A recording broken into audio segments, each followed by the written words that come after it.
Did you know that some Hindus treated each other like enemies? Sanatan Dharma versus Arya Samaj. This was the civil war within Hinduism no one talks about. I once saw a fight in my own family. My grandmother sat before Krishna's idol, eyes closed, lips whispering a prayer. And in the doorway, my father watched, arms crossed, silent, angry. But when she ranged the sacred bell, my father just rolled with his eyes. He softly said, "This is blind superstition." She looked up at him with tears and said, "This is how I speak to God." He said, "God doesn't live in statues." Two people I loved, two Hindus, and yet it felt like they were enemies. I didn't understand. The question I had was, what is the difference between Arya Samaj and Sanatan Dharma? Are they not the same? Why are they so judgmental about each other? So I went looking for answers, and what I found changed everything for me. Long before there was Hinduism, there was Sanatan Dharma, not a religion, not a set of rules, but a way of life. It was steady like the mountains and flowing like the rivers. There was no prophet, no single book, no conversion, only Dharma,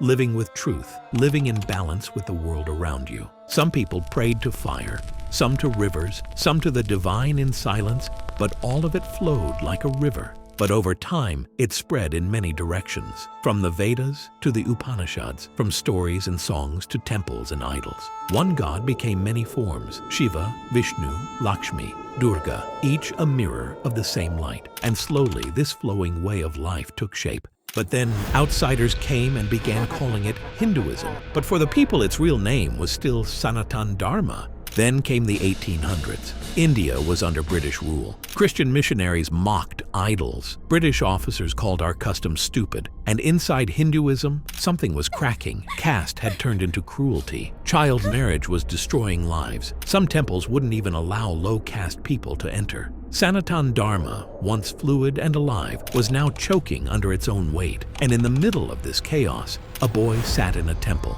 watching a mouse eat the offerings off a Shiva idol. His name was Mool Shankar. He had been taught, "This is God." But in that moment, something snapped. If this is God, he thought, why can't he stop a mouse? That boy grew up, left his home, and became a monk. He took a new name, Swami Dayananda Saraswati, and he had one mission: burn down the lies and bring back the real truth. Swami Dayananda wasn't here to please. He was here to purify. He said, the Vedas are the only truth. Everything else is just noise. He called idol worship a disease, said gods like Krishna were just old kings turned into myths. He said temples were filled with rituals no one understood, just an empty show. He let women read the Vedas. He let those once called untouchables sit beside the sacred fire and offer prayers, taught that God has no shape, no gender, no statue, only truth. And in 1875, he founded a movement called Arya Samaj, the Society of the Noble. No idols, no caste by birth, no blind tradition, just fire, just Om, just the Vedas. And suddenly, Hinduism began to shake. The Sanatan followers were furious. We've worshipped Rama and Krishna for centuries. Are you calling us fools? Our gods are not myths. They are real. These idols are not superstition. They are devotion made visible. And from this tension, a battle began. Not with swords, but with mantras, with books, with identity. Arya Samaj versus Sanatan Dharma. Two sides, same roots, but completely different visions. Sanatanas built temples, lit lamps, rang bells. Aryas built fire pits, read Vedic chants, spoke to God with no form. Sanatanas embraced the whole tree, rituals, gods, festivals, stories. And Aryas try to cut away the branches to return to the seed. One of the biggest clashes happened in Varanasi, the heart of Sanatan Dharma, where gods are worshipped in every corner. Dayananda entered the city with one goal: challenge the top Brahmins to a public debate. Topic: do the Vedas support idol worship? Over 50,000 people gathered. On one side, 27 top priests. On the other, one man in simple robes quoting Vedas from memory. The priests defended idol worship, saying it was sacred, ancient, and blessed by the gods. Dayananda replied with sharp verses, "You say God lives in stone, but the Vedas say he is without form. Why do you chain the infinite in metal and mud?" One by one, the priests fell quiet. Even if they disagreed, they couldn't match his logic. The crowd gasped. Some even cheered. In Varanasi, the city of Shiva, Dayananda said, God isn't in the statue. He's in how you live, how you speak, how you act. The tremors of that debate echoed across India. But remember, this was one view. Dayananda believed truth was formless. Others saw the same truth in Krishna's smile, in Shiva's silence. That's the soul of Sanatan Dharma. Not one path, but many flames from the same fire. Arya Samaj was growing fast. New temples without idols, fire ceremonies open to all castes, girls going to Vedic schools, widows getting married again. And the orthodox Sanatanis, they felt attacked. They formed new groups called Sanatan Dharma Sabhas to protect the old ways. They marched with idols through the streets. Preachers followed Dayananda from town to town, trying to undo his message. To them, he wasn't a reformer. He was a threat, a man trying to burn down 5,000 years of devotion. And the people were confused. In one neighborhood, an Arya Samaji would break family idols. In the next, a Sanatani would bathe the same kind of statue in milk and tears. It became more than a debate. It became a question of identity. Here's what's crazy.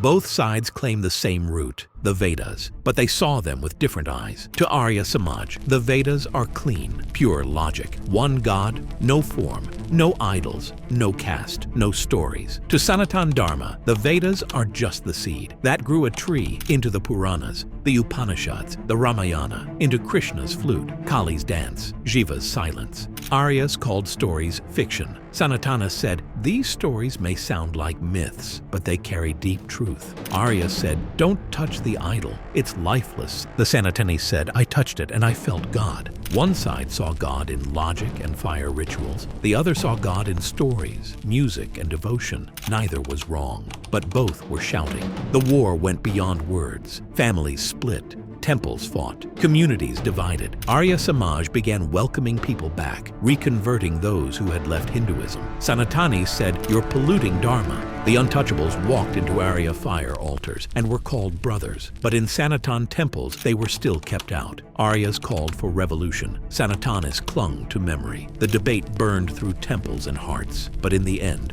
no side found peace. They were too busy proving they were right. Swami Dayananda died in 1883. He was poisoned, but Arya Samaj lived on. It built schools, fought for women, pushed India closer to modernity, and Sanatan Dharma, it kept evolving too. Still rooted, still flowing, still dancing with its gods. Today, both survive. In one street, you'll find an Arya Samaj hall. No idols, just fire. Across it, a Sanatan temple, bells ringing, flowers flying, statues glowing. And you know what? The kids in both buildings, they just pray. They don't care which god has a form, or whether it's Om or Krishna or Kali, they just feel. So what now?